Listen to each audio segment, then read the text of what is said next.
Je me présente Hamza Al-Hali, je suis le directeur d'H&M Engineering School. Aujourd'hui, j'ai le plaisir d'être parmi vous ici avec mon très cher ami Si Hadiba, qui aura le plaisir aujourd'hui de faire une conférence sur tout ce qui est en rapport avec l'intelligence artificielle et le technofascisme. Je tiens à préciser qu'aujourd'hui, on est dans le cadre d'une université citoyenne. Cette université a été lancée en collaboration entre l'ICESCO et H&M, déployée aussi par plusieurs universités publiques, d'où notre présence aujourd'hui et le plaisir d'être parmi vous au niveau de la bibliothèque Simon Strat. Alors, avant de commencer, j'aimerais bien vous présenter mon très cher collègue et ami Si Ba, qui est un docteur en sciences cognitives de l'Institut Jean-Nicot à Paris et en même temps maître de conférence titulaire et logique philosophie analytique à l'université Cheikh Anta Diop à Dakar. Je lui cède la parole.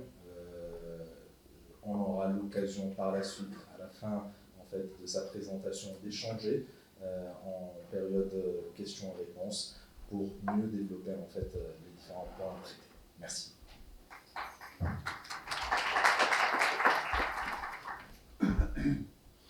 Merci Hamza. Est-ce que... Oui, tout le monde m'entend, je pense. Peut-être qu'il faut éteindre ton micro. C'est un plaisir et un honneur d'être ici. Je vous remercie de votre présence et je remercie Monsieur le Directeur de nous accueillir ici. Merci Hamza également de l'invitation et de la présentation. Ma présentation aujourd'hui a pour titre Intelligence artificielle, sociétés ouvertes et technofascisme. Et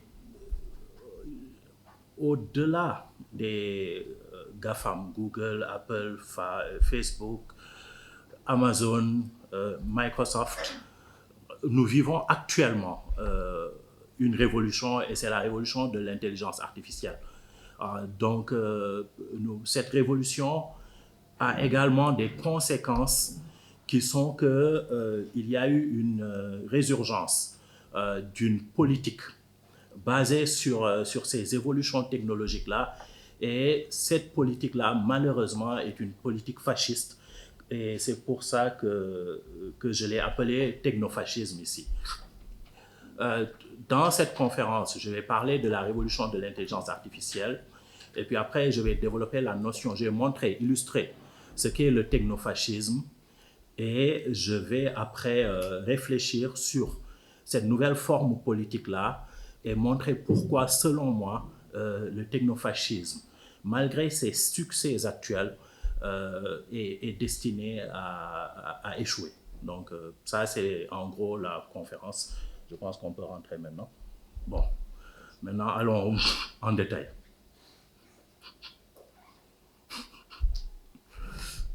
Apparemment, vous avez très mal pris la blague. On peut rentrer maintenant. Non. Ils n'ont pas tilté par rapport à la chose, mais ça va venir. Je crois qu'au fil de l'eau, ils vont comprendre pourquoi on l'a dit. Ok. Donc, au-delà des GAFAM, je disais que nous vivons actuellement une révolution technologique. Si vous regardez, lors de la dernière saison des Nobel, Hopfield et Hinton ont eu le prix Nobel de physique. En fait, Hopfield et Hinton sont des informaticiens. Ils ont eu le prix Nobel de physique parce qu'ils ont appliqué la mécanique statistique à la physique et ce qui a permis, d'une certaine manière, de rendre opérationnelles les idées connexionnistes qu'on avait et d'en faire ce qui est devenu l'intelligence artificielle, les large language models et tout ça. Et en fait, pour des découvertes fondationnelles qui ont permis machine learning, l'apprentissage automatique et les réseaux d'intelligence artificielle, de neurones artificiels. Donc, Hamza connaît ça mieux que moi. L'année dernière, toujours, en 2024, le prix Nobel de chimie a été donné à des informaticiens qui faisaient de l'intelligence artificielle également. Ça leur a été donné pour avoir fait de la biologie. Donc, ils ont eu le prix Nobel de chimie pour avoir fait de la biologie en étant des informaticiens, donc des travailleurs en intelligence artificielle. Et en fait, le prix Nobel leur a été attribué, et je cite toujours le comité Nobel, pour avoir trouvé la forme, la forme computationnelle des protéines. Et l'autre moitié, pour avoir fait la prédiction de la structure de toutes les protéines possibles. Donc, mais comme tout le monde, nous savons que cette révolution-là, nous vivons la révolution de l'intelligence artificielle et nous en voyons les dangers. Et par exemple, cette dame s'appelle Timnit Gebru. Elle a travaillé chez Google, elle dirigeait le groupe éthique de Google, donc de l'éthique de l'intelligence artificielle.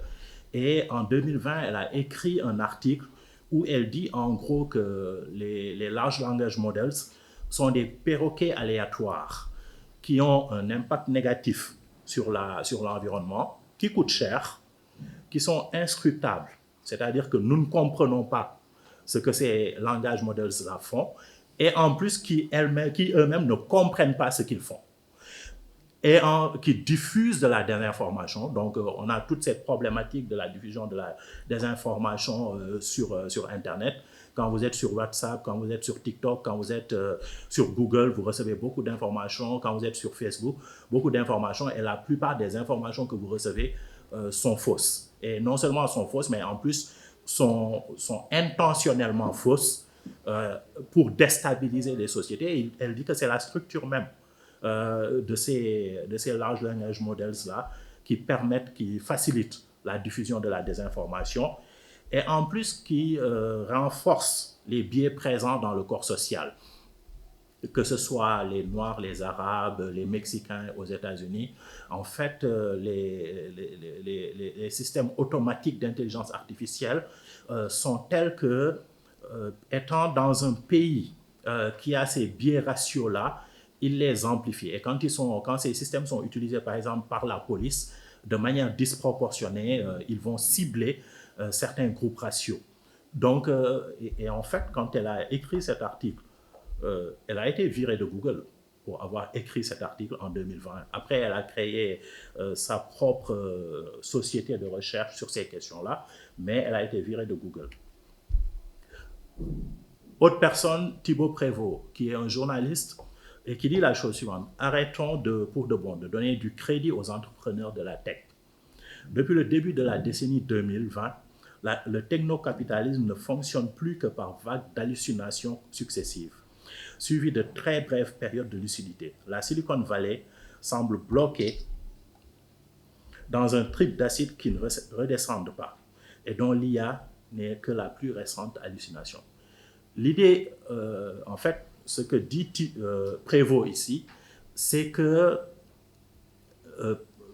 toute cette bulle autour de l'intelligence artificielle et autour de l'informatique qui s'est développée sur la Silicon Valley, en fait, ce n'est qu'une bulle. Ça ne correspond à aucune réalité scientifiquement et socialement importante.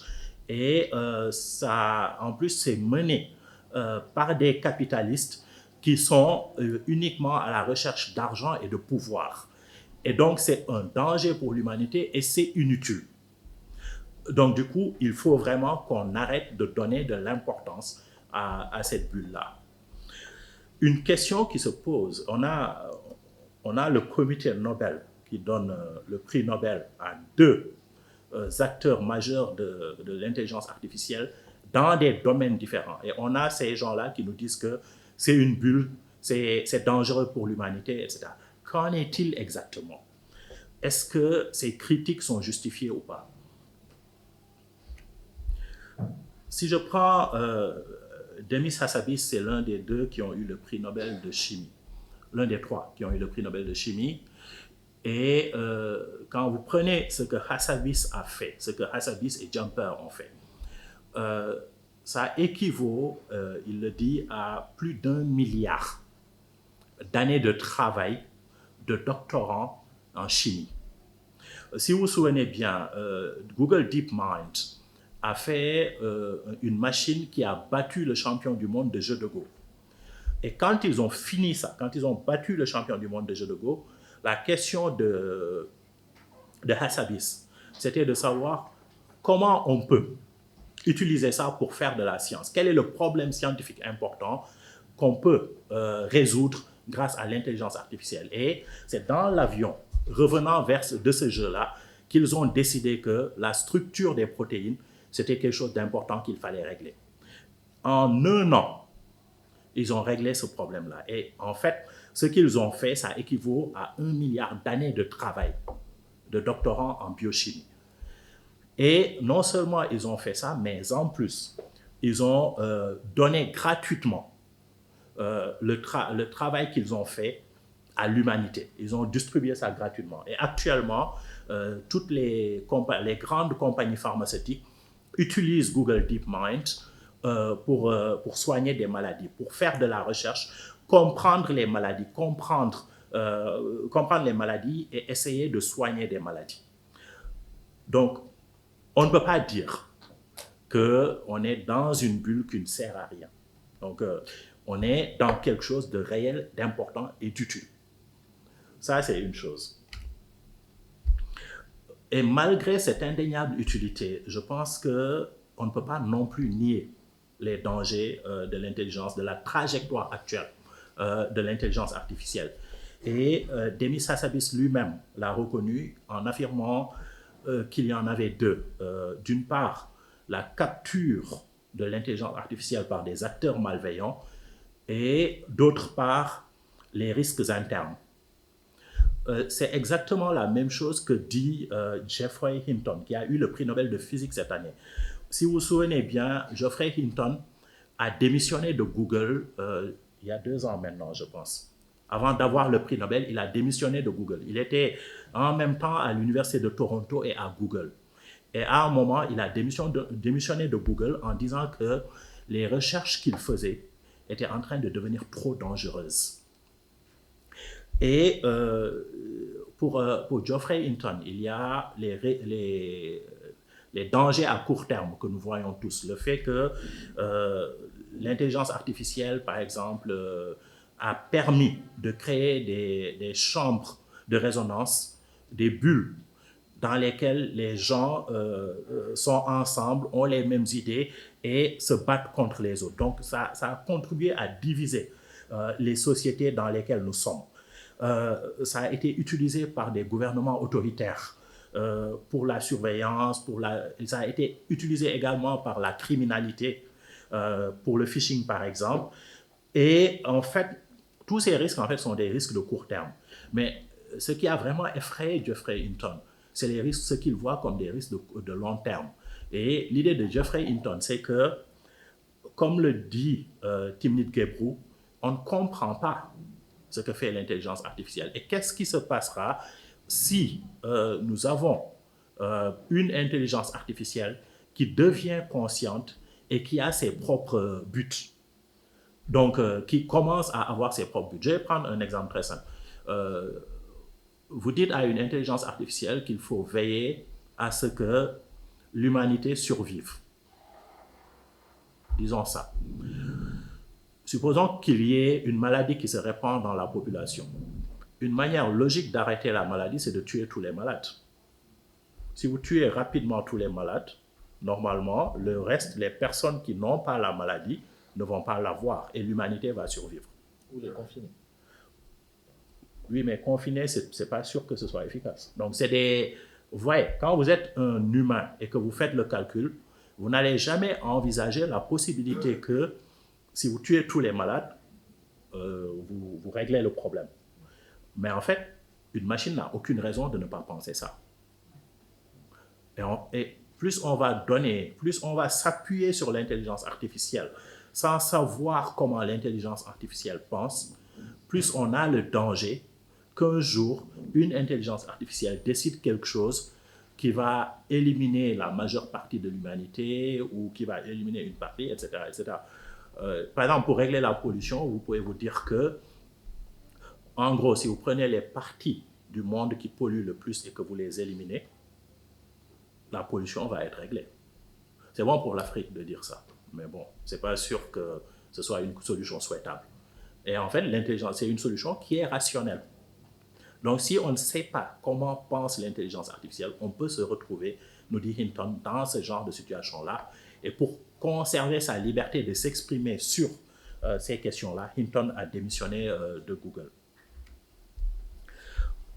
Une chose que Hinton et Hassabis parlent de capture par des acteurs malveillants, et beaucoup pensaient à la Russie.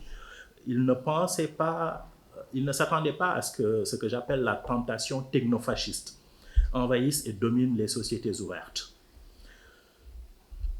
Et par technofascisme, j'entends l'usage des nouvelles technologies pour mettre en place un système politique autoritaire qui se justifie soit de la nécessité de préserver les progrès technologiques, soit de celle de restaurer et de pérenniser un ordre politique qui est estimé souhaitable par l'élite disposant des moyens de l'imposer. Donc, on a des gens qui contrôlent la technologie et qui se rendent compte que cette technologie-là leur permet d'avancer leur agenda politique et d'imposer leur agenda politique au reste de la population et qui le font. Donc, c'est ça le technofascisme. Et en fait, un autre concept important, c'est le concept de capitalisme algorithmique. Vous voyez bien que, par exemple, vous êtes sur Internet, vous faites 2-3 recherches et vous avez Amazon qui vous propose des habits de bébé, par exemple. Oui. Donc, c'est une sorte de capitalisme algorithmique dans la mesure où, en suivant les cookies, en suivant ce que vous faites sur Internet, Amazon devine que mon épouse est enceinte et étant donné que mon épouse est enceinte, je vais avoir un enfant et étant donné que je vais avoir un enfant, j'aurai besoin d'habits pour les bébés et Amazon me propose les habits pour les bébés et petit à petit, Amazon devine que, avant même que je le dise à ma famille, Amazon devine que j'aurai un garçon et pas une fille et va me proposer des choses qui vont plutôt vers l'idée que c'est un garçon que j'aurai, des habits de garçon, des jouets de garçon, etc., etc. Donc, on a ce type de capitalisme-là. Les gens sont toujours surpris. Ou bien vous déménagez quelque part et vous êtes passionné de foot et Amazon va, je ne sais pas, Instagram va commencer à vous proposer des contenus sur les clubs locaux de football, sur des choses qui vous intéressent, etc. Et vous vous demandez toujours comment c'est possible. Ça, c'est le capitalisme algorithmique. On met en place, on met ensemble un certain nombre de données et on essaie de les récupérer et de les organiser pour vous amener là où on veut vous amener et vous faire payer. Le capitalisme algorithmique n'a pas pour vocation de prendre le pouvoir politique. Le capitalisme algorithmique accepte qu'il y a un cadre politique qu'il faut respecter. Par exemple, si vous prenez par contre le scandale de Cambridge Analytica durant les élections américaines de la première élection de Trump, on s'est rendu compte qu'il y avait une entreprise appelée Cambridge Analytica qui appartenait à une autre entreprise qui fait du lobbying et que cette entreprise-là, en fait, a orienté les électeurs américains de sorte que les a d'une certaine manière manipulés de sorte qu'ils votent dans la direction que voulait cette entreprise-là. Là, on a une entreprise qui activement prend le contrôle, essaie de prendre le contrôle du système politique et de contrôler un pays tout entier. Donc, c'est ça que je vais appeler le technofascisme. Si en plus cette entreprise-là essaie, une fois que le pouvoir pris, de faire mener des politiques non démocratiques, c'est là que je vais parler de technofascisme. Bon, une personne qui illustre ça assez bien, je pense, c'est cette personne que tout le monde reconnaît. Mais en fait, donc c'est Elon Musk. Mais en fait, je pense qu'il est intéressant de prendre un peu de recul. Les gens oublient, mais il y a eu, avant le technofascisme actuel, il y a eu ce qu'on a appelé le futurisme en Italie. Le futurisme, c'est un mouvement qui est né avant la Deuxième Guerre mondiale et qui s'est allié à Mussolini. Et donc, il s'est allié aux fascistes. Donc, c'est un mouvement qui finalement était fasciste. Et en fait, le futurisme italien prétendait, en fait, était un mouvement qui voulait, qui, comme le futur l'indique, en fait, qui valorisait le futur, qui valorisait la modernité, vous voyez, et qui voulait organiser la société autour de cette idée de modernité-là. Donc, on ne fait jamais le rapprochement entre le technofascisme et le futurisme, mais je pense que c'est un rapprochement intéressant. Il y a des idées intéressantes entre les deux, et je pense que le cœur de ce que le futurisme peut nous apprendre, c'est que le futurisme, comme le technofascisme, en fait, c'est une plutocratie qui essaie de se faire passer pour une technocratie afin de se légitimer. Et bon, je vais aussi soutenir que c'est un mouvement infrapolitique destiné à échouer, comme le premier fascisme a également échoué. Juste rapidement sur le futurisme a été créé en Italie par quelqu'un qui s'appelle Filippo Tommaso Marinetti. Et il est intéressant de se poser un moment sur la trajectoire même de cette personne. Il est né en Égypte. Il est italien, mais il est né en Égypte parce que son père était un avocat qui avait été invité par le vice-roi Ismaël Pacha pour assister dans la modernisation du pays. Donc, il est né en Égypte à un moment où l'Égypte était en train de se moderniser et c'est un membre de l'élite italo-égyptienne. Il a eu son bac, comme tout membre de l'élite, il est assez cosmopolite, voyage. Il a eu son bac, par exemple, à Paris, alors qu'il est italien. Et après, il a fait un doctorat en droit en Italie, en droit. Après quoi, il est fasciné par les progrès techniques de son temps, l'électricité à l'époque et les voitures. Ça ne nous impressionne pas maintenant, mais à l'époque, c'était assez impressionnant. Et il a été reporter de guerre, poète, reporter de guerre, etc. Et en 1909, il écrit quelque chose d'assez bizarre qui s'appelle le Manifeste du futurisme. Vous voyez. Et en fait, je vais citer un peu le Manifeste du futurisme. C'est en Italie que nous lançons ce manifeste de violence culbutante et incendiaire, par lequel nous fondons aujourd'hui le futurisme, parce que nous voulons délivrer l'Italie de sa gangrène de professeurs, d'archéologues, de Cicérone et d'antiquaires. L'Italie a été trop longtemps le grand marché des brocanteurs. Nous voulons la débarrasser des musées innombrables qui la couvrent d'innombrables cimetières. Donc, le professeur en moi, et je suppose les professeurs devant moi, apprécient cette citation. Et en fait, ils apprécieront d'autant plus que, si vous vous souvenez bien, quelqu'un a dit la semaine, il y a quelques mois, que nous étions les ennemis. Et ça, je pense que c'est un compliment absolument fantastique. The universities are the enemy. C'est un discours de J.D. Vance, vice-président actuel des États-Unis. Et dans ce discours-là, il théorise le fait que s'ils veulent réussir, ils doivent détruire les universités. Les universités sont dangereuses pour ce qu'ils veulent réussir, ce qu'ils veulent faire. Et il termine ce discours-là en citant Nixon. Nixon a cette phrase où il dit que nos ennemis, c'est les professeurs. Donc, vous vous souvenez que Nixon, c'était durant la guerre du Vietnam. Et en fait, il a cette phrase, « The professors are the enemy ». Donc, on se pose la question pourquoi il a dit ça. Moi, je prends ça pour un compliment. Donc, ouais, je prends ça vraiment pour un compliment. C'est des gens qui reconnaissent que nous faisons un boulot important. Donc, mes vice-présidents des États-Unis. Et en fait, les futuristes disaient la même chose. Les ennemis, c'est les professeurs, c'est les artistes, c'est les marchands d'art, c'est les gens qui tiennent à la culture, donc les bibliothécaires. Maintenant, ce qui est drôle, c'est que ça, c'est le groupe des futuristes devant le journal Le Figaro à Paris. Donc, le manifeste du futurisme a été publié notamment dans Le Figaro. Et si vous remarquez, il n'y en a aucun qui ressemble à un mécanicien. Aucun. Donc, ils ont des redingotes, des chapeaux haute forme, des chapeaux melons, etc. Pas de mécanicien. Mais en fait, tout leur manifeste est une chanson, une ode, un ode à la mécanique. Ouais. Et En fait, c'est souvent des peintres. Et en fait, c'est ce genre de peinture-là qu'ils faisaient. Donc, des peintures qui sont vraiment à la gloire de la modernité, des immeubles, de la vitesse. Et en fait, nous déclarons, dans le manifeste toujours, nous déclarons que la splendeur du monde s'est enrichie d'une beauté nouvelle, la beauté de la vitesse.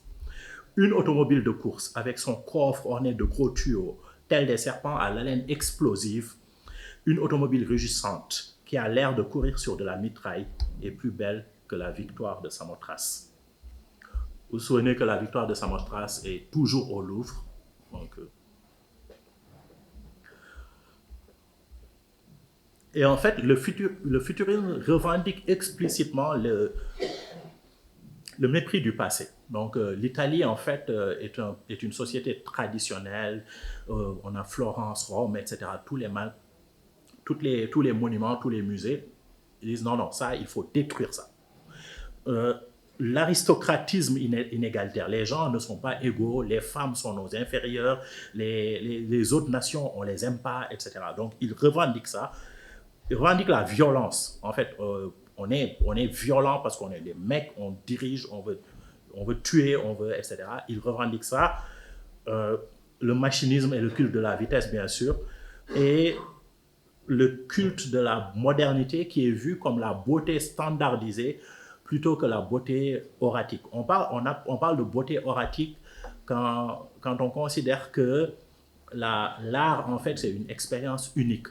Un tableau d'art vous plonge dans une sorte d'expérience esthétique qui ne peut être déclenchée que par ce tableau-là, par exemple. Donc, vous voyez l'unicité de l'œuvre d'art qui vous fait accéder à quelque chose qui est à la limite du transcendant. Et en fait, ils disent que non, l'art, en fait, ça doit être le collectif, ça doit être le standardisé, ça doit être dans la vie quotidienne, dans la quotidienneté et dans la vitesse. Donc, ok, ils peuvent penser ça, mais c'est quoi? C'est juste des poètes, en fait. Ils ont le droit de penser ça, mais pourquoi ce que des poètes pensent, et des poètes bourgeois par ailleurs pensent, devrait s'imposer à la société? Ça, je veux dire, quand vous lisez le manifeste, quand vous regardez leurs poèmes, quand vous regardez leurs tableaux, etc., on peut aimer cette forme d'art-là.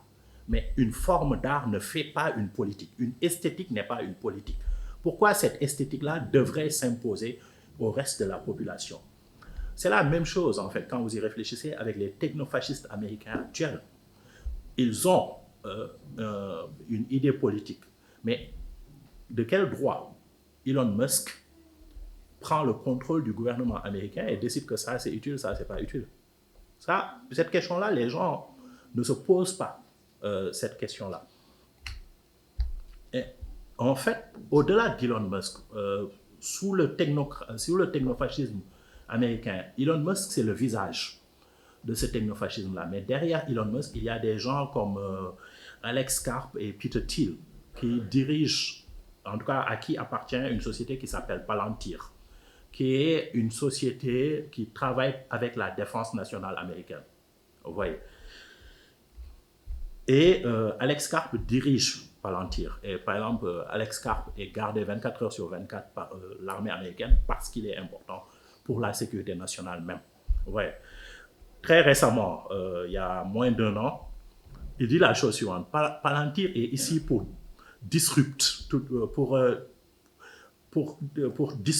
pour changer les choses, pour faire des institutions avec lesquelles nous sommes en partenariat les meilleurs du monde, et quand c'est nécessaire, pour effrayer nos ennemis et parfois les tuer.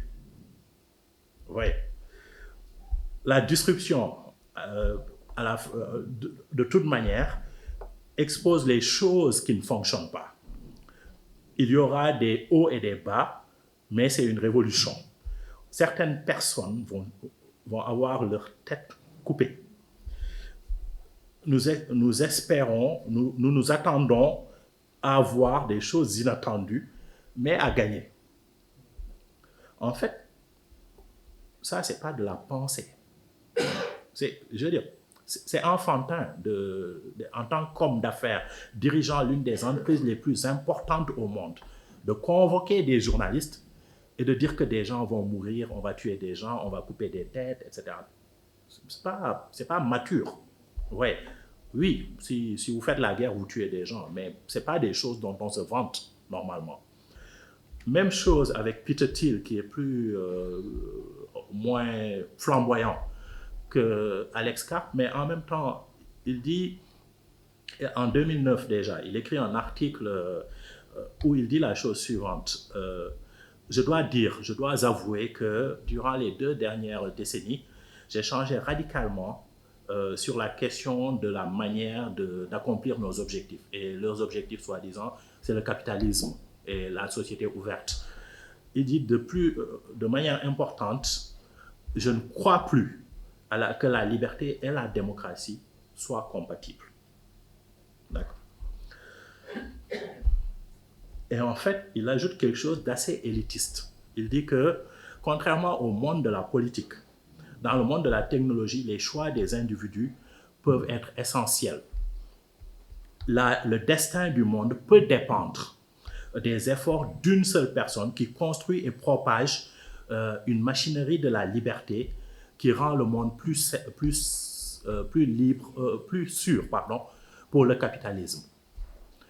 Là encore, que ce soit Peter Thiel ou Alex Karp, la question est la suivante. Il peut penser ça, mais et après? Je veux dire, une personne qui pense que les gens ne devraient pas être libres, qu'on devrait arrêter la démocratie, que la liberté individuelle n'est pas importante et que une personne pourrait découvrir ce qui sauvera l'humanité et que cette personne-là devrait avoir toutes les ressources à sa disposition, etc., etc. Il peut penser ça, mais on est en démocratie, il a sa voix et il n'a pas plus que sa voix normalement. Vous voyez? Mais c'est eux qui sont derrière des gens comme Elon Musk. Et ce qu'ils disent, d'une certaine manière, est sans intérêt. Mais la seule raison pour laquelle on les prend au sérieux, c'est qu'ils ont les moyens financiers d'acheter des politiciens qui, eux, peuvent se faire élire. C'était la même chose quand vous y réfléchissez avec les futuristes italiens. Les futuristes italiens n'étaient pas intéressants, mais ils avaient les moyens d'accéder à quelqu'un comme Mussolini. Et quand vous regardez la philosophie des futuristes italiens, ils voulaient la modernité, ils voulaient détruire la tradition. Mussolini parlait de la Rome éternelle. Mais ces gens-là se sont quand même alliés à Mussolini parce que pour eux, ça faisait avancer leur vision politique, même si en fait c'était le contraire de leur vision politique. D'une certaine manière, on a juste une volonté de puissance nue qui s'allie à quelqu'un qui est capable de prendre le contrôle de l'État. Et que vous écoutiez les technofascistes actuels et les futuristes italiens, tous vous disent que c'est des technocrates. Ouais. La vérité, c'est que ce n'est pas des technocrates, c'est des juristes. Thiel et Karp sont des juristes. Ils ont fait des études de philo et puis après, ils ont fait du droit. C'est peut-être pas les meilleurs diplômés de philo de la Terre, mais bon, ils ont fait ça. Les futuristes italiens étaient pour la plupart des juristes et des artistes. Ils n'étaient pas des techniciens, contrairement à ce qu'ils prétendent. Vous voyez. Une personne qui est vraiment une technicienne, en fait, c'est Hassabis. En fait, Hassabis, il y a 2 semaines, a fait une émission aux États-Unis, 60 Minutes. Et Hassabis dit la chose suivante. Il dit l'IA a besoin de manière urgente de philosophes, de gens qui pensent, de gens qui ne sont pas juste des techniciens. Et l'IA ne peut pas remplacer la politique. Elle a besoin d'être pensée. Vous voyez. Ma question est la suivante.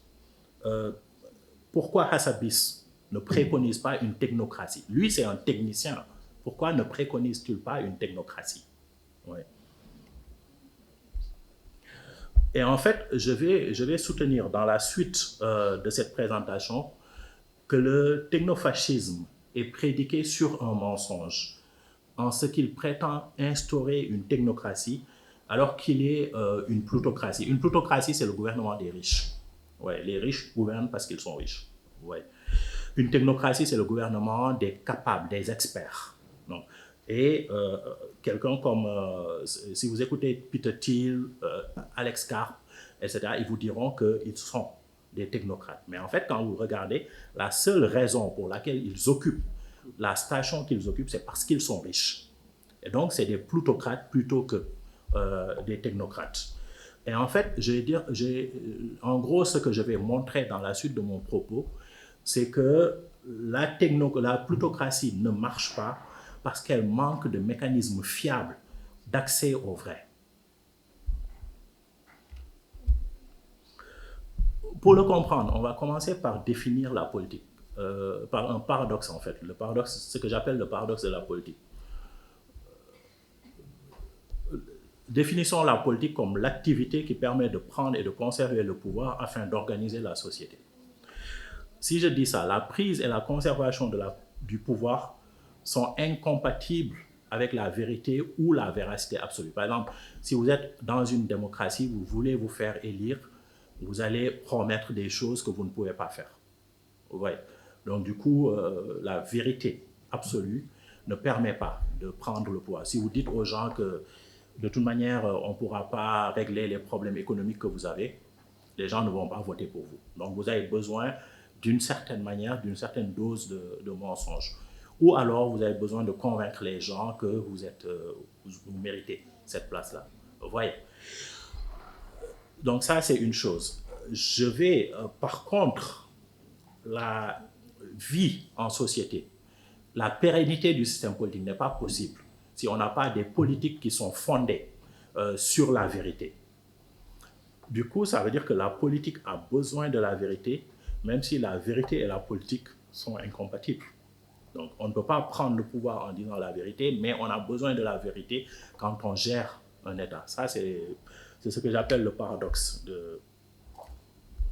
Et en fait, quand je dis que la politique, c'est l'activité qui permet de saisir et de conserver le pouvoir, c'est même pas une bonne définition. Pardon, quand je dis que c'est l'activité qui permet de saisir et de conserver le pouvoir afin d'organiser la vie en société.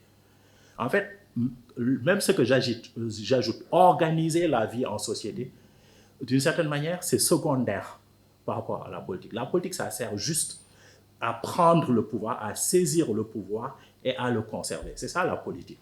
Après, l'organisation de la vie en société, l'allocation des ressources sont les conséquences de la politique. On fait de la politique, on prend le pouvoir et en fait, une fois qu'on a le pouvoir, on est bien obligé de gérer. Vous voyez?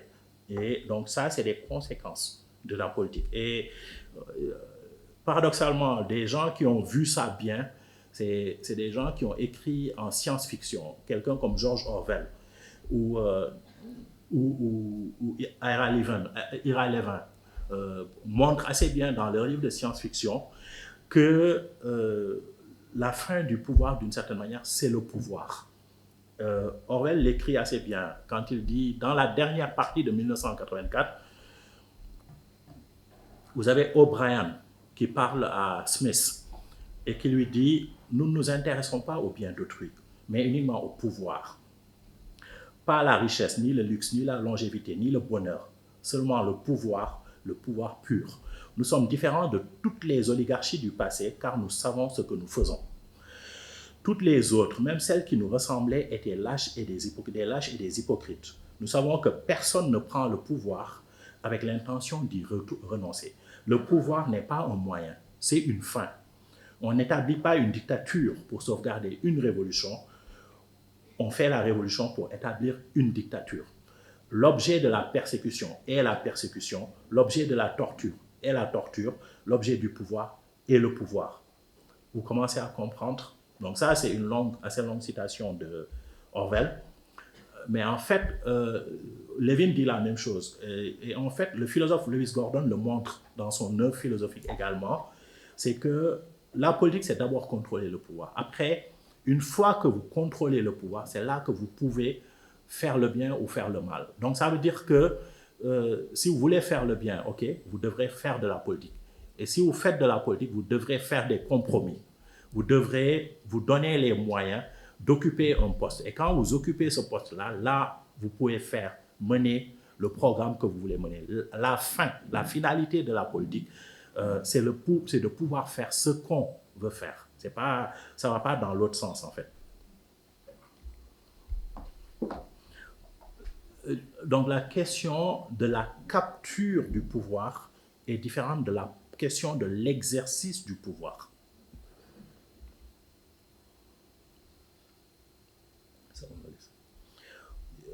Le philosophe Michael Lynch dit la chose suivante. Il dit qu'une caractéristique essentielle des démocraties et de toutes les sociétés ouvertes est que la vérité et la sincérité sont indépendantes dans ces sociétés-là.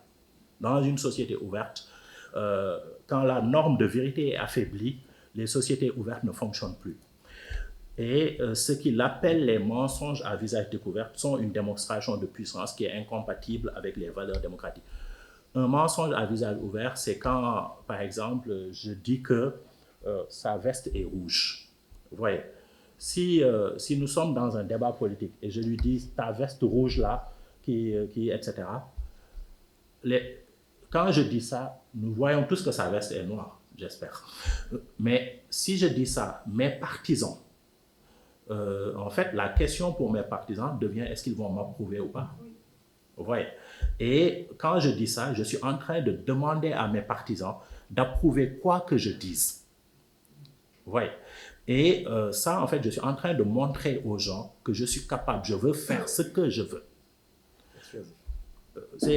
Oui, donc, et ça, en fait, c'est incompatible avec une société ouverte, parce que dans une société ouverte, on doit pouvoir critiquer ce qui n'est pas vrai. En fait, je pense que la vérité n'est pas seulement indispensable dans une société ouverte, elle est indispensable dans tous les systèmes politiques. Le rôle que joue la vérité dans un système politique dépend de la nature de cette société-là, mais en fait, la vérité elle-même est indispensable. Et pour le comprendre, il faut revenir à penser la politique selon la théorie des jeux. Quelqu'un qui fait ça assez bien, c'est Bruce Buno de Mesquita, qui est un mathématicien et un politiste américain. Et Bruce Buno de Mesquita dit la chose suivante. En fait, la politique, c'est quoi? C'est juste construire des coalitions.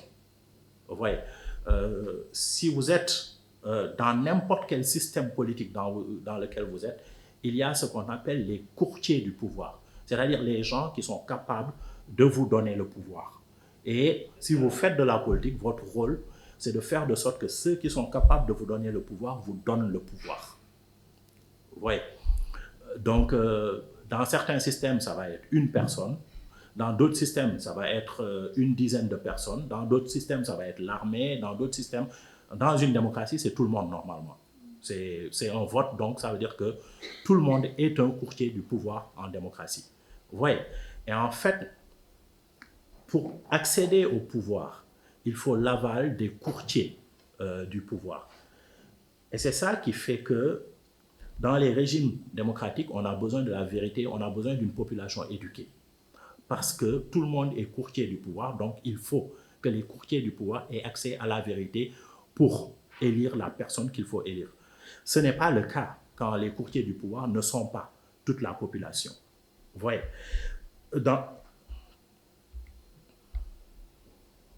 les courtiers du pouvoir ont besoin de la vérité pour pouvoir décider, ont besoin d'informations fiables pour pouvoir décider. Et en fait, l'idée de Lynch selon laquelle la démocratie exige la vérité est vraie, parce que dans la démocratie, c'est mieux quand tout le monde a de bonnes informations, parce que tout le monde décide. Dans un système où tout le monde ne décide pas, ceux qui décident doivent avoir accès à la vérité. Ouais. Dans le système oligarchique, ceux qui doivent décider aussi doivent avoir accès à la vérité. Le problème, c'est que la vérité est contingente, et étant contingente, elle peut être manipulée. Et quelqu'un qui dit ça assez bien, c'est Hannah Arendt. Donc du coup, la vérité est fragile. Et les technofascistes réussissent assez bien, d'une certaine manière, à fragiliser la vérité dans nos sociétés. C'est ce qui leur permet d'installer les personnes qu'elles veulent installer au pouvoir. Ouais. Heureusement pour nous, la vérité n'est pas nécessaire uniquement pour installer des gens au pouvoir. Elle est nécessaire également pour satisfaire les courtiers du pouvoir. Vous pouvez installer quelqu'un au pouvoir, mais s'il n'arrive pas à contrôler le système, dans ce cas, il ne va pas durer. Ouais. Et à ce niveau-là, au niveau de contrôle du système, on a également besoin de vérité.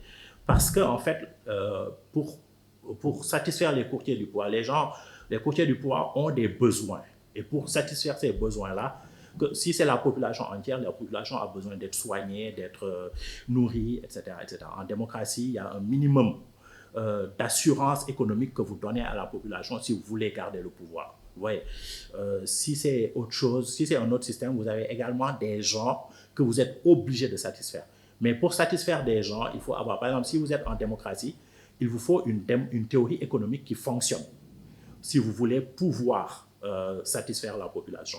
Si vous êtes dans un autre système où vous avez besoin de satisfaire l'armée, et du coup, vous avez besoin d'une théorie militaire, par exemple, qui fonctionne, etc., etc. Donc, d'une certaine manière, on a toujours besoin de la vérité pour pouvoir satisfaire les gens qui nous ont donné le pouvoir une fois qu'on a le pouvoir. On l'a. Orwell le dit également. Dans 1984, vous vous souvenez bien que le parti avait réussi à changer la vérité quand il voulait changer la vérité. Vous voyez, la vérité était quelque chose qui changeait tout le temps. Donc le parti réussissait à changer la réalité. Vous voyez. Mais ça, en fait, c'est quasiment impossible maintenant. Parce que si vous tordez le sens de la réalité, le sens de la vérité, dans le monde actuel, ça va avoir des conséquences économiques qui vont être dangereuses pour le système qu'on essaie de mettre en place. Par exemple, les tarifs actuellement aux États-Unis, ça augmente les prix. Or, les gens ont voté parce que les prix étaient chers. Donc, ça, c'est un problème pour le président actuel des États-Unis. Et Orwell le dit également. Orwell dit « Tous les dirigeants, à toutes les époques, ont tenté d'imposer une vision erronée du monde à leurs partisans.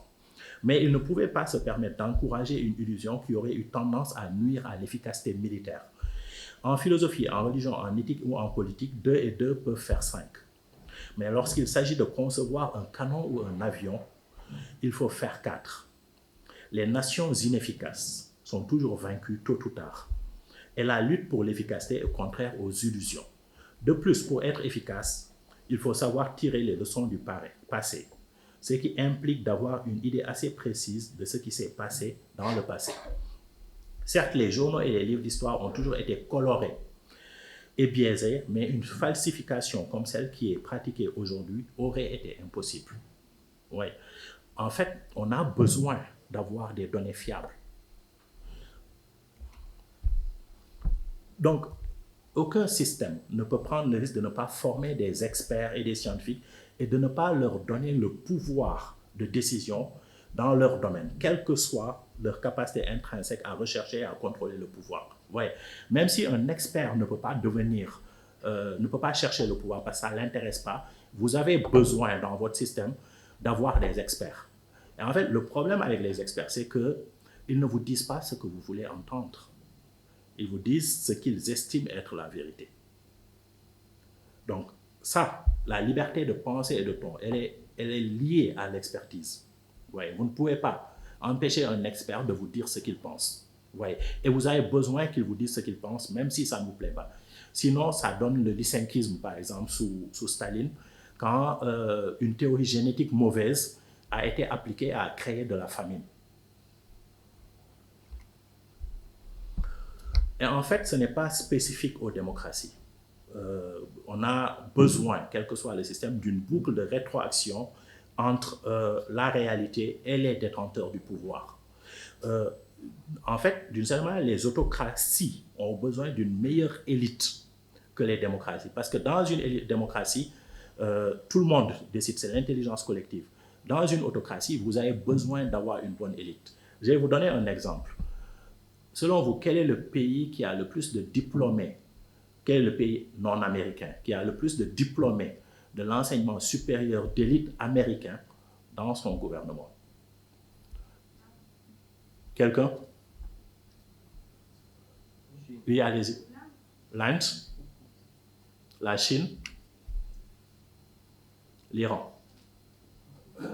L'Iran considère que les États-Unis sont le grand Satan. Vous voyez, vous allez en Iran, tout le monde, tous les mecs qui dirigent l'Iran sont diplômés MIT, George Washington University, MIT, Georgetown, LSU, San Jose State, etc. Donc San Francisco State, Cal Poly, vous voyez, Berkeley, tous, ils sont diplômés des plus grandes universités américaines. Pourquoi? Parce que, étant donné que ce n'est pas une démocratie, ils ont besoin vraiment d'avoir une élite qui est capable de contrôler. Et en fait, ils ont besoin d'une élite qui est surqualifiée. Si je reviens au technofascisme, en fait, le technofascisme prétend être une technocratie. Mais en fait, c'est une oligarchie censitaire qui a besoin, pour perdurer, d'éliminer les véritables technocrates de la chaîne de commandement. Par exemple, Demis Hassabis, c'est un génie. C'est quelqu'un qui a fait des choses extraordinaires avant même d'avoir le prix Nobel et dans des domaines différents. Demis Hassabis, il vous dit qu'on a besoin de philosophes. Vous voyez, les gens qui se prétendent, les Elon Musk, les Peter Thiel, ils prétendent être des techniciens, ils prétendent être des génies. Ils n'ont jamais fait aucun travail sérieux sur le plan technique. Ils avaient de l'argent, ils étaient au bon endroit, ils ont investi dans les bonnes entreprises au bon moment. Techniquement, ils ne savent rien. Vous voyez? Et en fait, leur légitimité, prétendent-ils, c'est le fait d'être des gens qui savent mieux que tout le monde ce qu'il faut pour la société.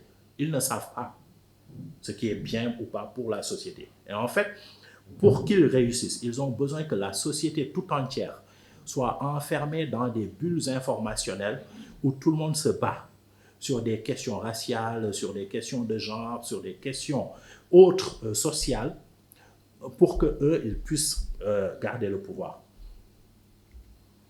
Le problème, c'est que le corps social lui-même devient inefficient. Économiquement, c'est inefficient d'avoir une population qui est tout le temps en train de se battre entre elles et qui n'a pas un sens de la réalité. Ouais, qui ne prend pas des décisions qu'il faut, mais qui prend des décisions parce que, par exemple, j'ai dit que sa veste était rouge. Vous voyez? Donc, ça, c'est inefficient parce que ça ne permet pas d'agir dans le monde. Donc, la société elle-même, elle s'effondre quand on ne prend pas des décisions qui s'appuient sur la réalité. Et en fait, du coup, même sauf si le technofascisme actuel réussit à non seulement recruter une élite surdiplômée, mais en plus à lui laisser le pouvoir, elle ne peut pas réussir. Et ça, en fait, c'est Umberto Eco déjà le disait dans son livre Urfascisme. Le fascisme est condamné à échouer parce que le fascisme repose sur des idées contradictoires sur la réalité. Ou alors, plus simplement, on a le proverbe selon lequel le mensonge donne des fleurs, mais pas de fruits. Donc, on peut construire beaucoup de belles choses sur le mensonge, mais à la fin, on n'aura pas de quoi manger et ça ne va pas marcher. En sachant que parfois les fleurs sont plus chères que les fleurs sont plus chères que les fruits, mais tu as besoin de fruits pour vivre. Alors que les fleurs, tu peux t'en passer. C'est ça le problème. Merci de votre attention.